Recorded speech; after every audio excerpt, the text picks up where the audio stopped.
Hello and welcome to the Fleet Operations Improve Cash Flow with Proof of Delivery Technology webinar.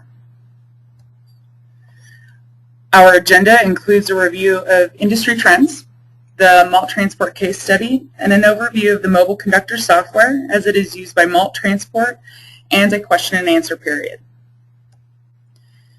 Today's presenters are Ralph Lieberthal, Principal of Transportation and Logistics at Motorola, Carlisle Lockhart, IT Manager at Maalt Transport, Daryl Wilson, Senior Solutions Architect and Product Manager at ExtenData, and I'm Georgia Brown. I'll be your moderator today. During the webinar, all participants will be muted and then will be unmuted during the question and answer portion. You can also use the GoToMeeting chat function if you need to submit any questions or have any issues.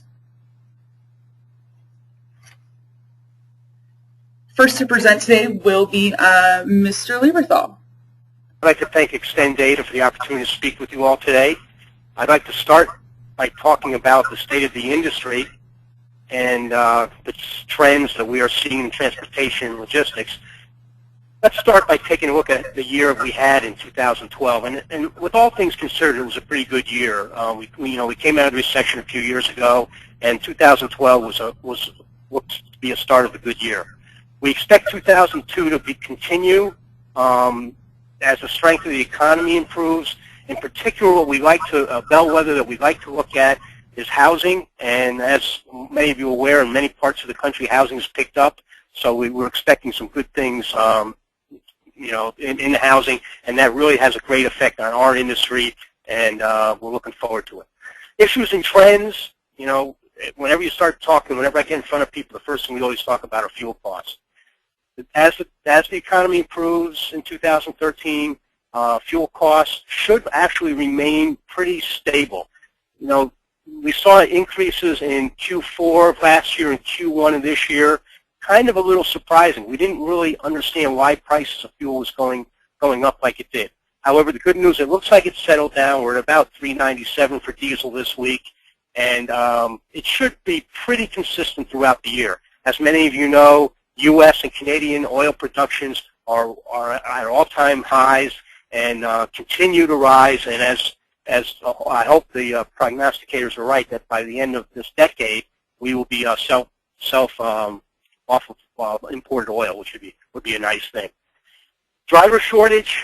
Before we hit the recession a few years ago, this was probably the number one or number two issue in our industry, not having enough drivers.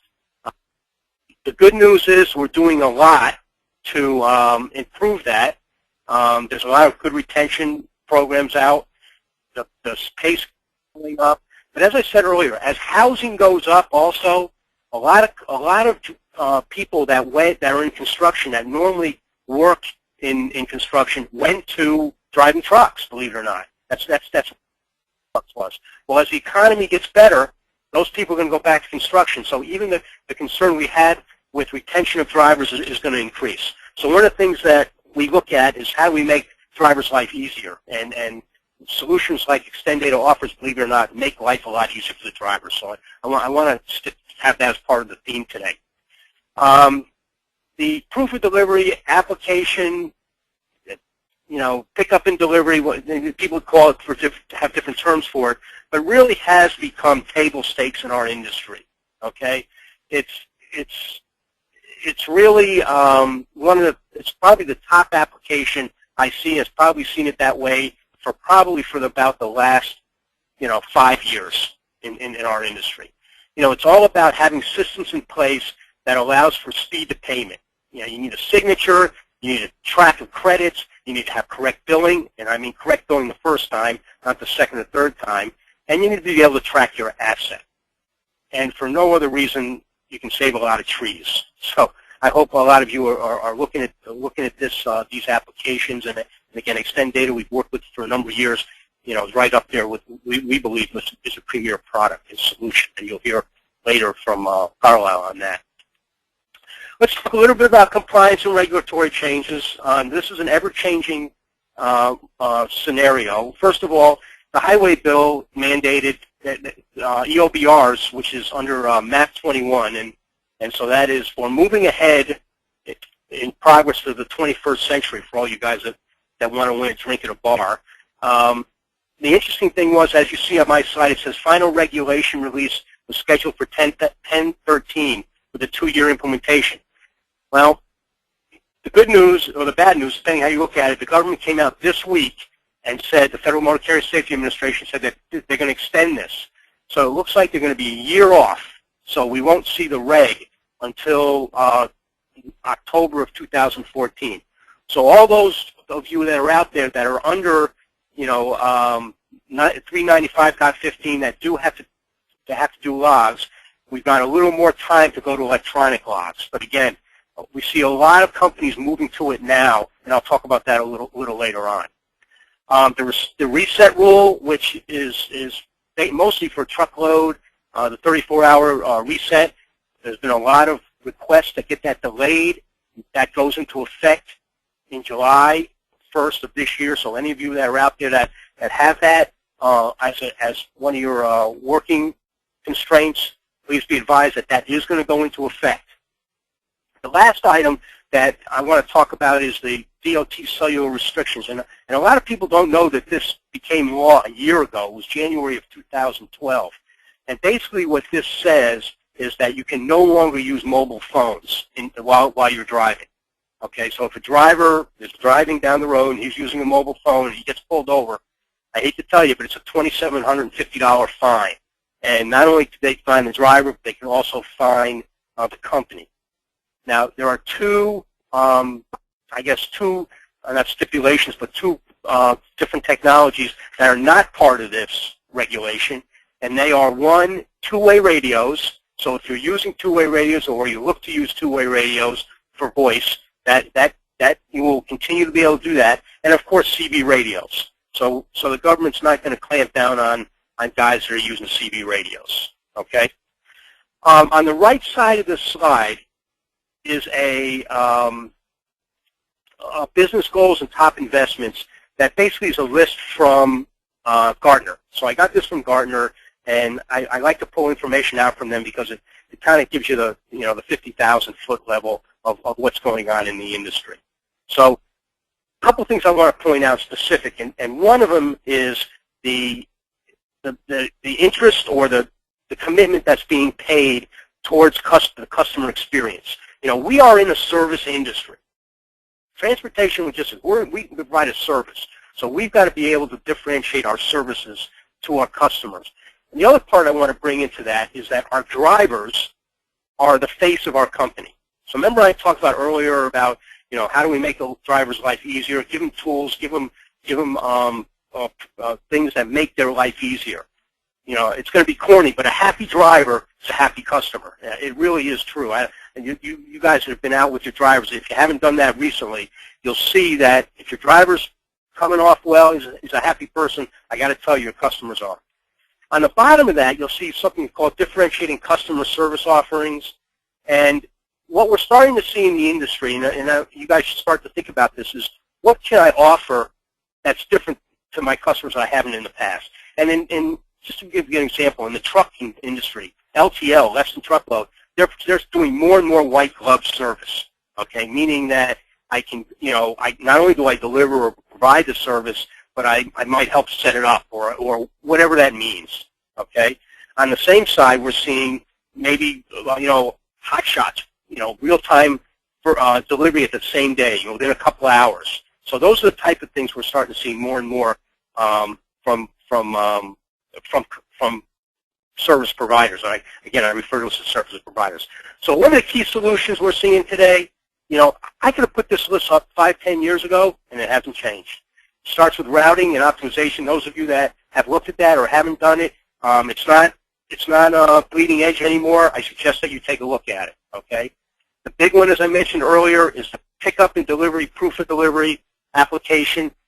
Again, it's all about getting paid faster. How do I get paid faster? I make sure I have the information to my customer quicker so I can get paid faster.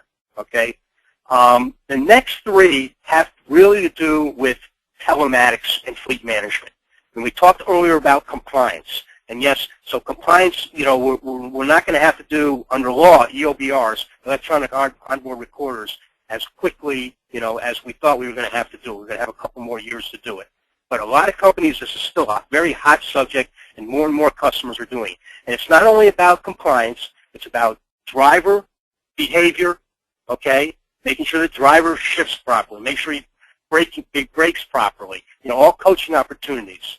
But also it's the vehicle. How's the vehicle performing? So we need to really look at these. And then another one that might not pertain as much to the people on the phone today is yard management. And we're seeing a lot more yard management because as of hours of service and the regulations change, we don't want our drivers sitting around in the yard because that goes against their 11 hours, right? So we can't afford to have that. On the next slide, you'll see. I'm sorry.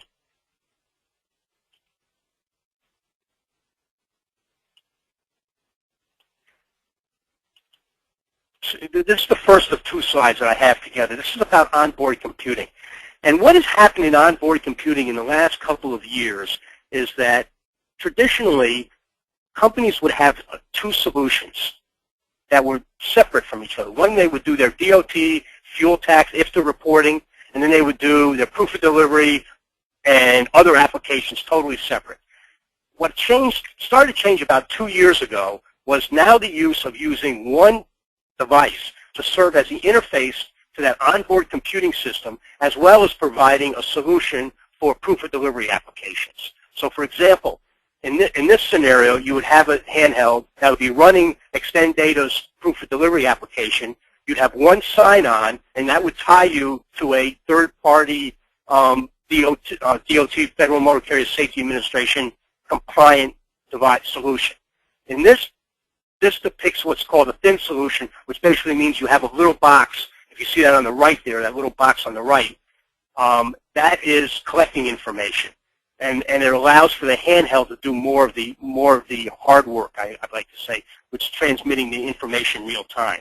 If we go to the next slide, what you'll see is a very similar picture, but in this case, it is a fixed mount, hardwired device onboard computer that's tied to the engine control module through the J-bus. They're both solutions that work very well. The key to this solution now, however, is that I can run multiple applications on one device, and I can take advantage of the technology, less points of failure, lower cost, and it allows the applications to work together. So what I tried to do today is give you just a quick summary of the trends and what we're seeing in the industry.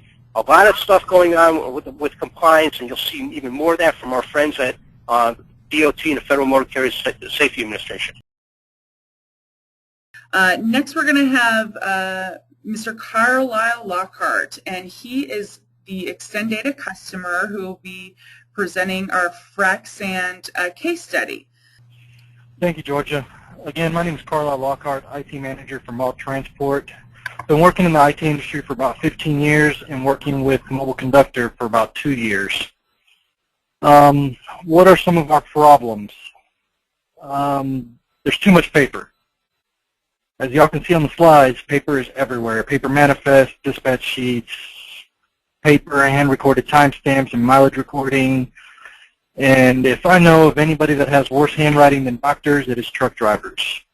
So trying to read all this information is not very easy. On the next slide, we're just going to break down what some of these pieces of paper are, okay, and what the process is. So a driver shows up and spends on average about 15 minutes at the office per load, 5 minutes of which are spent turning in, filling out, or collecting manifests or bills of lading. If the driver has questions about or needs approval for any of these manifests, then time could be 20 minutes or more.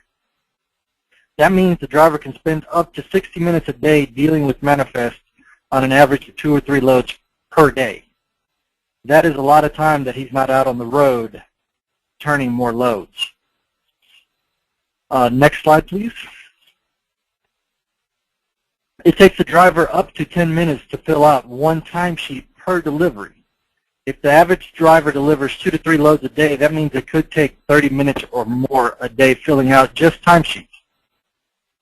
Okay, 1.5 hours a day or more just dealing with paperwork. We send one of our customers on average 2,800 administrative invoices a month. These invoices include 4 documents each, 1 timesheet, 2 manifests, and 1 scale ticket. Therefore, we send roughly about 11,200 pieces of paper of just administrative invoices to one customer each month. We then send the same customer 5,600 documents to support tonnage invoices each month. We are in the oil and gas industry in regards to frac sand. So when you combine the 11,200 administrative invoices with the 5,600 tonnage invoices, that brings the grand total to 16,800 pieces of paper each month for just one of our customers. What type of problems does this cause us? Well, errors in billing, errors in payroll, a lot of people trying to put all this information into the accounting system and create reports. We can't, it just causes everything to go slower. Next slide, please. What we needed to do, what we were looking for, is to reduce costs, to improve our processes across the board, of course, to lead the industry in what we do, and to gain a competitive advantage over everybody else that's out there that does the same thing that we do. Main goal is we wanted to get rid of all the paper.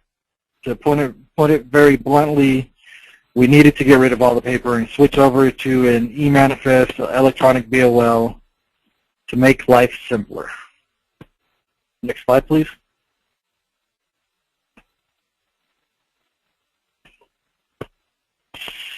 So, I'm sorry, Georgia, that's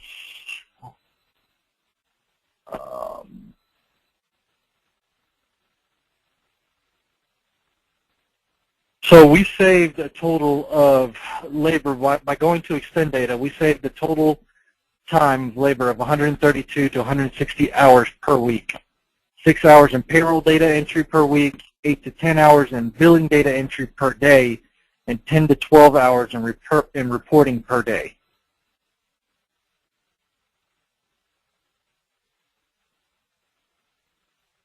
So once we got this in place, we were able to improve our process. We allowed our drivers to turn more loads, which means happier drivers.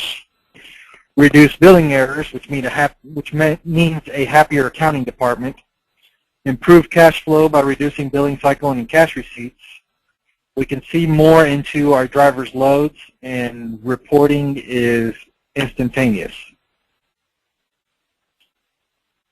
So to get our competitive advantage, we did, like I stated earlier, we were able to give the drivers 3 to 5 more loads each week. Our customers have access via MobileConductor to see what our drivers are delivering, when it's been delivered, when the next scheduled appointment is. And overall, this improves customer service for us. Great. Thanks, Carlisle. Do you have anything to sum it up? MobileConductor here has made a lot of our lives a lot easier.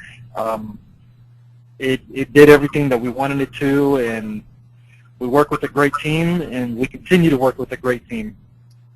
Thank you very much, Georgia. Thank you. All right. So our last presenter today will be Mr. Daryl Wilson, and he will review the MobileConductor software as it is used by Maalt Transport. Thank you, Georgia. My name is Daryl Wilson, and I've been with ExtenData Solutions about 11 years, and been working with the MobileConductor product since its inception. So what we're going to look at today really is the process of how the folks at Maalt are actually using MobileConductor to manage job sites and the information that's required with those, as well as creating manifests, dispatching those, and working through the billing process and getting their drivers paid. So there's really 2 primary components to the MobileConductor application. There's a server side, and then there's a handheld application that is intended to run on rugged Windows Mobile handhelds. The dispatchers and managers are generally using the server side, which is accessed through a web browser. One of the primary features they do here is they maintain their customers and the job sites that are associated with those customers. And that can be a lot of different bits of information. Obviously, who the customer is, the site information, the address, a latitude, longitude that can be used to help the driver view that location on a map and use turn-by-turn driving directions, as well as just valid dates for the job and sales order numbers, things like that, and also contact information. The other thing that we really manage here is the products that are intended to go to that job site. One of the things that I learned about the frac sand industry is that sand is not necessarily just sand. You got to make sure the right sand is coming from the right silos and going to the right locations on those job sites. Otherwise, you can create a lot of problems. So one of the things we manage here is what products are going where they're supposed to be coming from, and the estimated weights that are supposed to be going to those locations. And once that information is in place and dispatchers are really ready to start scheduling loads to go to those jobs, they will create manifests within the MobileConductor application. And really what they'll do initially is just build the manifest and associate a loading time and date as well as an expected delivery time and date for these loads. With that, they may also determine the location that the product is supposed to be picked up at and what that product is. Once those manifests have been put in the system and they're really ready to schedule drivers to actually run these loads, they'll assign a driver to the manifest in the system. And at this time, they may also make any adjustments to the expected delivery time, as well as put in a customer bill of lading. As soon as that manifest has been assigned to a driver, the handheld devices, they're set up to check in and synchronize with the server on a frequent basis. So I think every 3 to 5 minutes these things are connecting up, and what they'll do is they'll get that information from the server, and as soon as it's received on the handheld, this alert screen will pop up for the driver, and this will be flashing between red and white. It'll be making noise, doing things to try to get the driver's attention, not necessarily so that he picks up the device if he's driving, but that at least he knows he's been dispatched another load. Once he acknowledges that load, he'll open up the manifest and he'll take a look at this initial screen here, which is showing him the product that he's expecting to load, where he's got to go to get it, the customer that's expecting it in the job site, any of the BOL information. If it was preloaded, the weight would be in there, and then ultimately the appointment time. So the first thing he's got to do is drive to the location where he would actually be picking up the sand. When he arrives, we prompt him through a confirmation of arrival because we're very, very keyed in on capturing all the timestamps for each of the components of the transaction, because ultimately that's how billing and payroll get determined. So he'll confirm arrival. He would then also enter in an odometer reading, and this is really more of just for basic tracking purposes. The mileage that will actually get billed to a manifest, is tracked in a different place, but this is really a double check. So once he's arrived, he may be able to load right away, and he may have to wait a little bit of time. But we're tracking that entire time on site at the loading facility. So in the event that he ends up waiting there for 2 or 3 hours, which is entirely possible, we've captured that time, and that detention time that he's waiting may or may not be billable. So once he starts that process and has basically been designated by the dispatcher to move and get onto the scale under a particular silo to load his trailer, he'll confirm the loading time.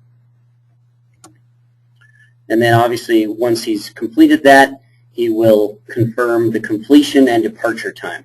So that will track his entire time on site at the loading location where he's picked up the sand. Once he confirms that, he's on his way. What I really wanted to show with this is that one of the things that has really helped out Maalt is the ability to have visibility to where the drivers in these loads are at. So this is a screen that the dispatchers work from, where they can do the driver assignment as well as see the status of drivers and loads throughout the day. So you can see a few different statuses there that are on the right that are all colorful, and there are a few others, but basically when a driver's unassigned, we show that. When he's received the load but maybe has not actually arrived at the loading facility, it sits in that light green received. When he's arrived and he's loading, it's blue. When he's driving, we also track when he arrives at the job site and is waiting, and then also when he's unloading. So the dispatchers have a lot more visibility into the real-time status of these drivers and loads. When a driver arrives, or actually when a driver acknowledges that departure and he's on the road, this is the first screen he'll see where he needs to take this load. So he'll see the job site name, the address, who dispatched this, who the pusher is that's on site, which is a job site representative, when he's expected to arrive, and then you'll see some links to the map and drive words over there where he can actually open up a GPS application for mapping and driving directions. When he arrives, he's going to click on that confirm arrival button, which is then going to display the time, and he's going to click OK when he's to confirm that. He's also going to enter in the odometer reading again, and then he's going to be waiting. Really what we do is we hang out here waiting for the ability to actually start the unloading process. Again, I mentioned detention time or waiting time. For the loading side, it's as important, if not more important, on the job site side. In many cases, multiple drivers could be lined up and stacked up waiting to unload, but based on the activity at the mine site or at the well site, they could have to wait until other vehicles have moved out of the way or until the job site is back up and running, or a variety of different reasons. But ultimately, we have to track all that time between when they arrive and when they can actually complete the load, because all that time is potentially billable. Okay, so once they confirm that they can start the unloading process, and that's generally given to them by a site manager saying, okay, hey, pull up to this compartment and this mover.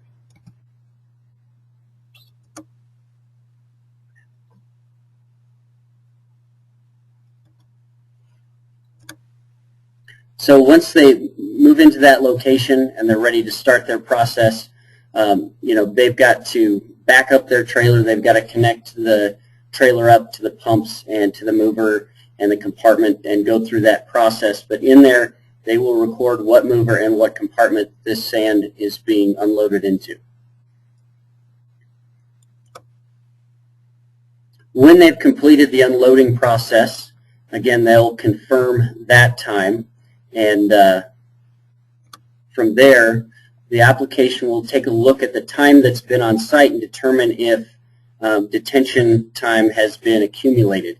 In the case of Maalt, they've got basically 2 hours between arrival and completion that is part of the contract. Any time over that 2 hours could be billable as detention time.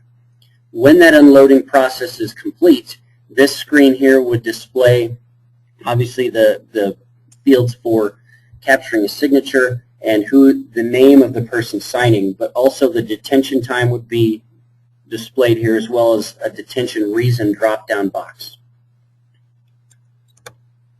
As soon as all that process is complete, the driver would confirm the completion of the load. The reason that this is important is that the time that's captured between when the unloading is complete, when they can actually capture a signature, and when they can get off the job site, that could be an additional 30 minutes or so. So we've got to capture each of those timestamps. Once the driver does this, the application is basically pushing that data right back to the server so the dispatchers have visibility to that and show the driver that he is ready to receive another dispatch. So back in the back office, when a dispatcher is able to open up one of these completed manifests, you can see from this example that they can see all of the information about that manifest. They've got all of the timestamps for the loading process. They've got all the timestamps for the delivery process. And they've got the ability to see the signature and signer as well as those odometer readings. The other thing that the server does a lot for these guys is provide reporting. This is an example of a tonnage recap report, and Maalt uses these reports. They run some daily, some weekly, some multiple times a day. These reports can be created and modified utilizing any data elements that are being captured in the system, as well as those can be scheduled to run at particular intervals so that they would automatically generate an Excel report and push that out via email or generate a PDF. One of the last things that happens is that their accounting group will come in here, confirm some information, and push data out in an export file to their back-end accounting system so that they can process both invoices to their customers for these loads as well as driver payroll. Like most systems, really what we've walked through is kind of the perfect path when everything goes as it's supposed to. But in many cases, there are always exceptions to every rule. And I thought I would just talk about a few because really this is the devil's in the details, and this is where Maalt gets a lot of other benefit from the system. And that is that, a driver does not always come and, just pick up his trailer, load up, and head out. Sometimes those loads are preloaded by another driver, so there's processes in place to allow the loading of a trailer for a manifest to be done by a different driver and then be delivered by the assigned driver. One of the other things that happens is a load could be rejected or diverted from one job site to another. And in that case, the driver may be en route to that location. He may have already arrived at that location, and somebody on the job site there is saying, no, send it away, and they'll determine another job site that's associated with that customer that could potentially take the load. Again, there's processes in place in the application to deal with that. And then likewise, if a load is just rejected and it has to come back to one of the loading facilities, there are cases to deal with that as well. So that pretty much sums up the application as Maalt uses it. And I'd like to thank our presenters and our generous partners, Motorola and Zebra Technologies, and our audience. If you have any more questions about today's webinar, if you'd like to speak with a representative regarding MobileConductor, please use the contact information on the screen. And today's webinar has been recorded and will be made available at a later date. Thank you very much and have a great day.